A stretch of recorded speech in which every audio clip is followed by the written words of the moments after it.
Bonjour à tous, bienvenue pour ce nouvel audio. Alors aujourd'hui consacré à la lecture d'un article que j'ai posté en décembre 2018 qui s'intitule Le carnaval perpétuel. Et donc je me livrerai à quelques réflexions et commentaires à la fin de la lecture. Donc je commence cet article comme d'habitude avec une citation. Donc ici c'est de René Guénon dans les symboles fondamentaux de la science sacrée. Alors ouvrez les guillemets. Il y a invariablement dans les fêtes de ce genre un élément sinistre et même satanique, et ce qui est tout particulièrement à noter, c'est que c'est précisément cet élément même qui plaît au vulgaire et excite sa gaieté.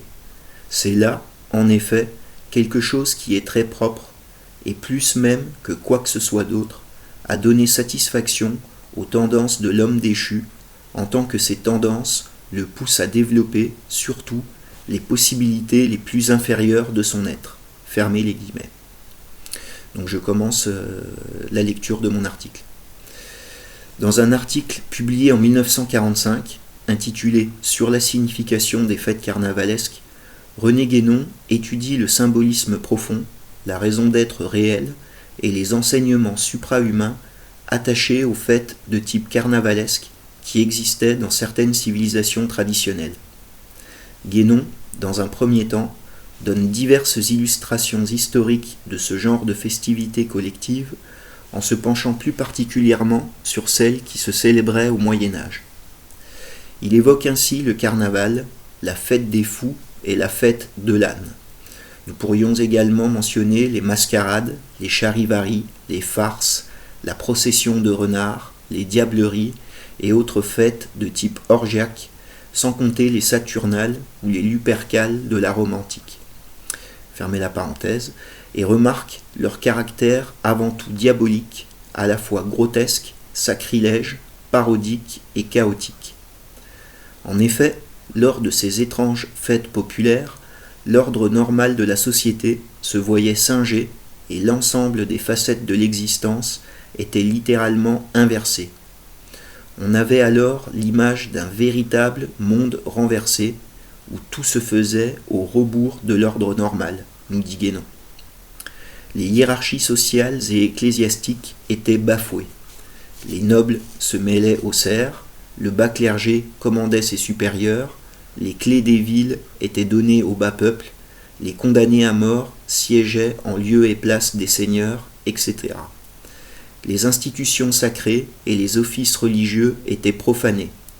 On célébrait de fausses messes où les fous, et même les ânes coiffés de mitres, étaient introduits dans les églises et vénérés comme de véritables évêques. Les clercs se livraient à l'impudicité et au laisser-aller. La décence commune et la morale publique étaient complètement chamboulées. Violence, beuverie, moquerie, promiscuité homme-femme, déguisements ridicules, lynchage de mannequins, désignation de boucs émissaires, etc. Dans son instructive étude sur le carnaval, J.C. Barrera nous renseigne un peu plus sur l'hubris générale et l'anomie attachée à ces festivités anciennes. Ouvrez les guillemets. Le carnaval autorise toutes les privautés. Masqués ou non, les gens s'adonnent à des actes violents et d'allure bestiale comme ceux-ci. 1. Insulter les passants. 2. Publier des faits scandaleux qui auraient dû rester secrets. 3. Se moquer publiquement de la vie privée d'autrui. 4. Détruire des objets, les changer de place, les dérober. 5. Se quereller avec certaines personnes. 6. Lancer des objets insultants pour autrui. Fermez les guillemets. De plus, il est important d'observer que ces fêtes carnavalesques médiévales, malgré leur aspect sinistre et outrancier, étaient entièrement dirigées, encadrées et orchestrées par les membres de l'autorité spirituelle, notamment et surtout les chanoines, qui n'hésitaient pas à participer personnellement et à se prêter de bonne volonté aux divers jeux collectifs. On constate donc que toutes ces célébrations licencieuses avaient une raison d'être tout à fait fondamentale.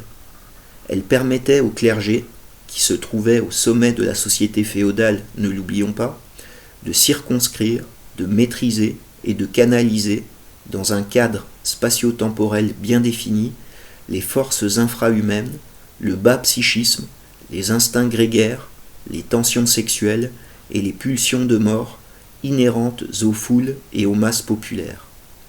On pourrait ici parler d'une sorte de chaos dirigé ou d'une expiation collective, voire d'un exorcisme de groupe visant à chasser les influences démoniques ou plutôt démoniaques, tenant lieu de soupapes de sécurité ou de sas de décompression afin de laisser libre cours au désordre généralisé, de le contrôler puis de l'évacuer hors de la sphère sociétale.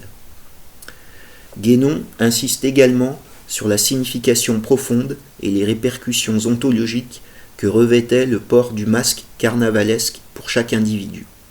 Ces masques hideux, figurant des monstres, des animaux ou des démons, nous apprend-il, avaient pour rôle de matérialiser les forces infrahumaines et les mauvais penchants des participants, et surtout d'extérioriser à la vue de tous les tendances inférieures portées en eux-mêmes, habituellement cachées à la communauté. Nous sommes là, une nouvelle fois, en face d'un rite expiatoire, d'une forme de confession publique autodérisoire qui devait provoquer une prise de conscience individuelle, une catharsis et un retour sur soi bénéfique.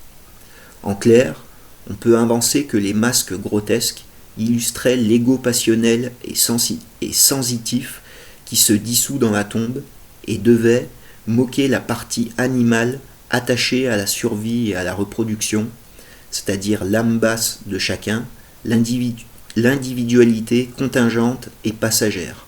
C'est l'homme déchu ou l'homme extérieur de saint Paul, sachant bien entendu que lorsque la fête était finie et que la normalité était revenue, les hommes traditionnels avaient le devoir de porter fermement un autre masque, invisible celui-ci, ce qui correspond à l'homme intérieur, celui du moi supérieur, celui de leur véritable personnalité qualitative et constante.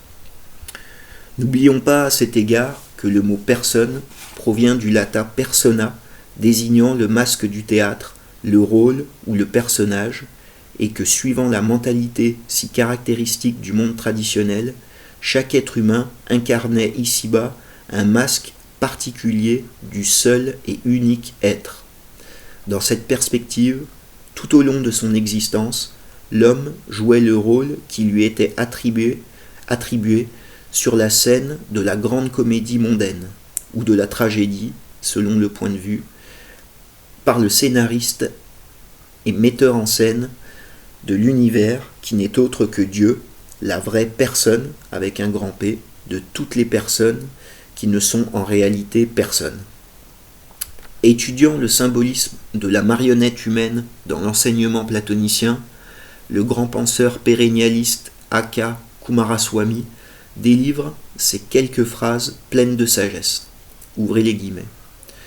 D'après Platon, c'est en vertu de ce qu'il y a de meilleur dans les êtres humains qu'ils sont réellement les jouets de Dieu.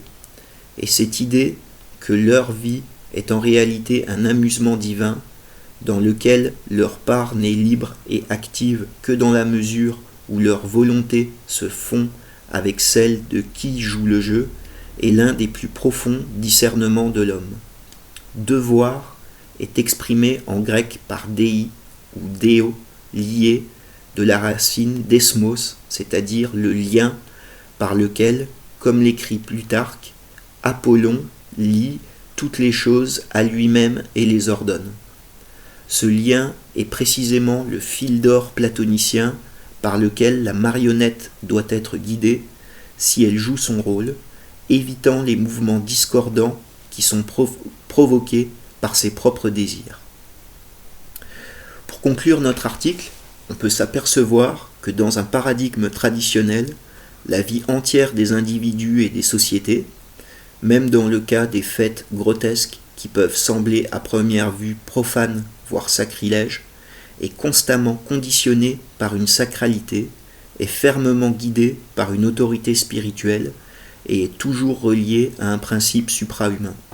l'immanence est mise au service de la transcendance et l'ensemble du domaine matériel, temps, espace, vie sociale, développement personnel, est soumis à l'esprit.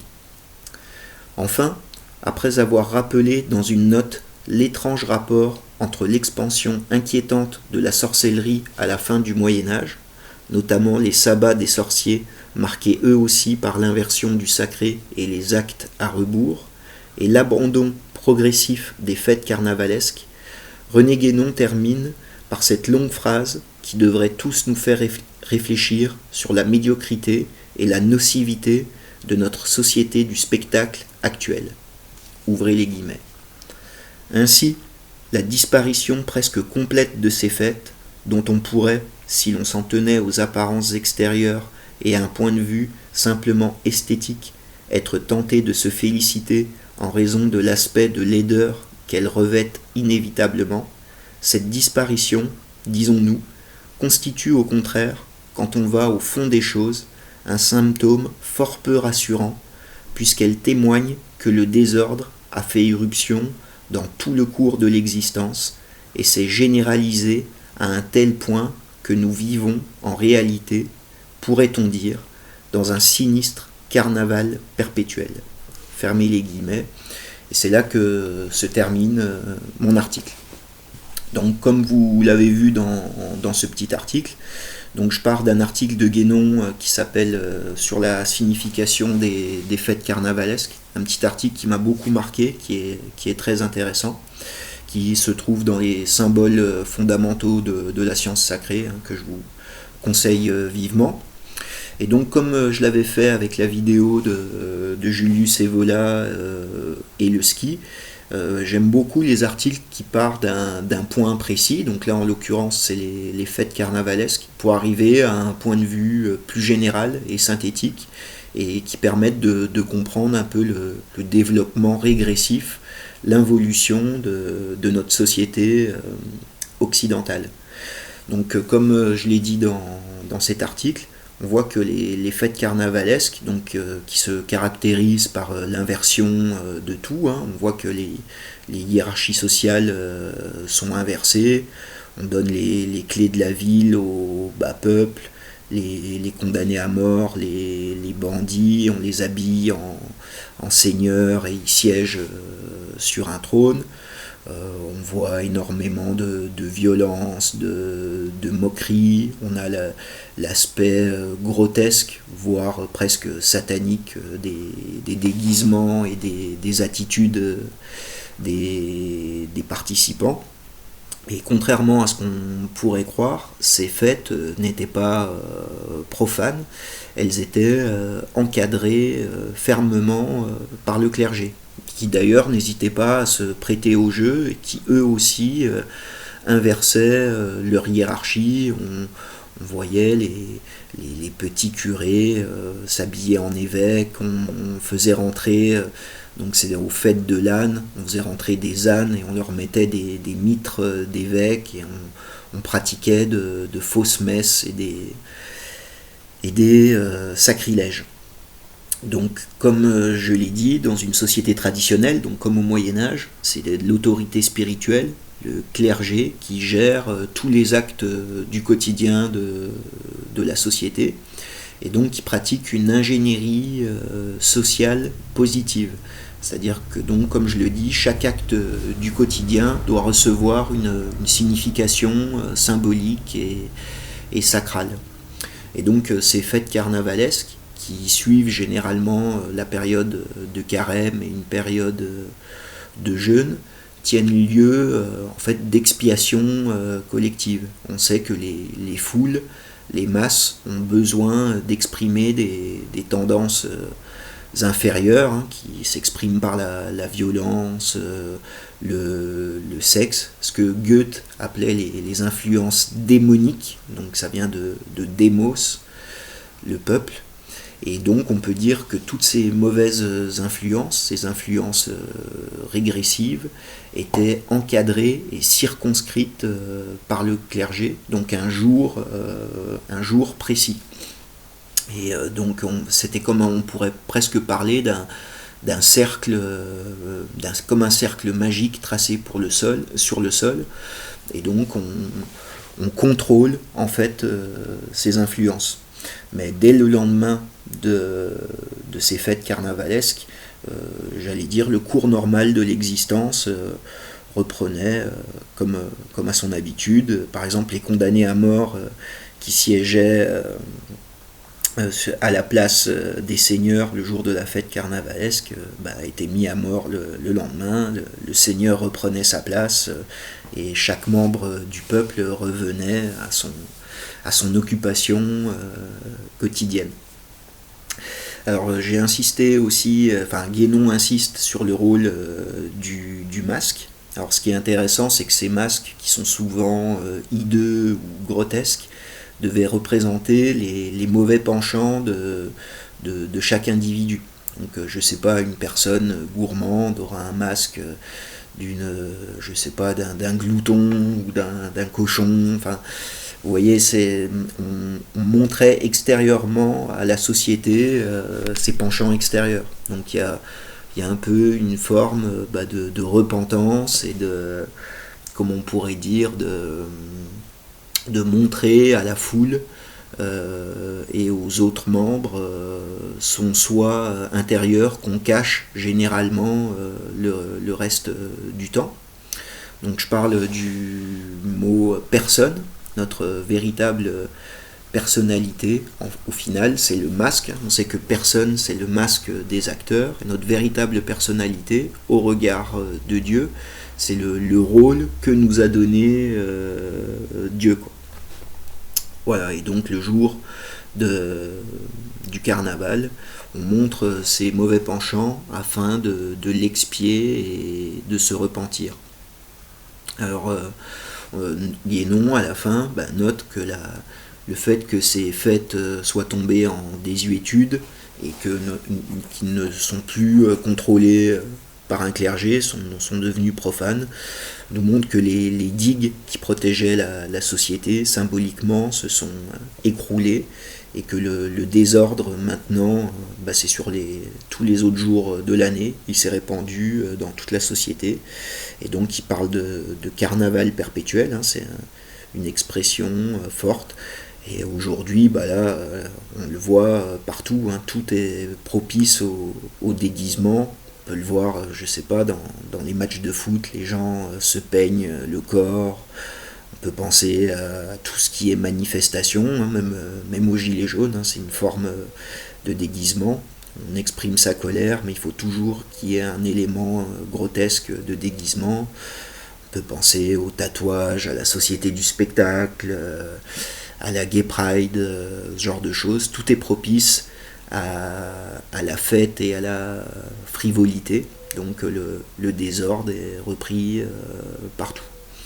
Alors certains auteurs, comme un auteur qui s'appelle Roger Caillois, donc qui sont plus de l'école psychanalytique,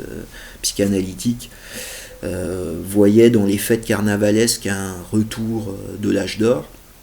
Mais c'est totalement inversé la conception, hein, puisqu'on sait que l'âge d'or dans le monde traditionnel, c'est un monde de félicité et d'ordre, de pureté, alors que ces fêtes se caractérisent par l'inverse, quoi, par le chaos, le désordre, la laideur. Et donc c'est plutôt un retour au chaos préformel, quoi, au chaos initial, et donc c'est absolument pas l'âge d'or. Et ça ressemble finalement à notre société terminale de fin de cycle, caractérisée par la promiscuité, la quantité, la foule et le grotesque. Voilà, donc j'espère que ça vous a intéressé. Donc comme d'habitude, hein, n'hésitez pas à mettre des pouces bleus, des commentaires, à rajouter vos réflexions, qui sont souvent intéressantes, pour compléter. Je vous mets le lien bien sûr de l'article, du Tipeee, et pour vous dire que je reviendrai donc dans pas longtemps, sûrement la semaine prochaine, avec une discussion avec Pierre Louverse sur la vie, la mort des civilisations et les différentes interprétations de l'histoire universelle qu'ont pu donner les historiens et les grands penseurs. Voilà, bah écoutez, portez-vous bien et je vous dis à très bientôt pour un nouvel audio.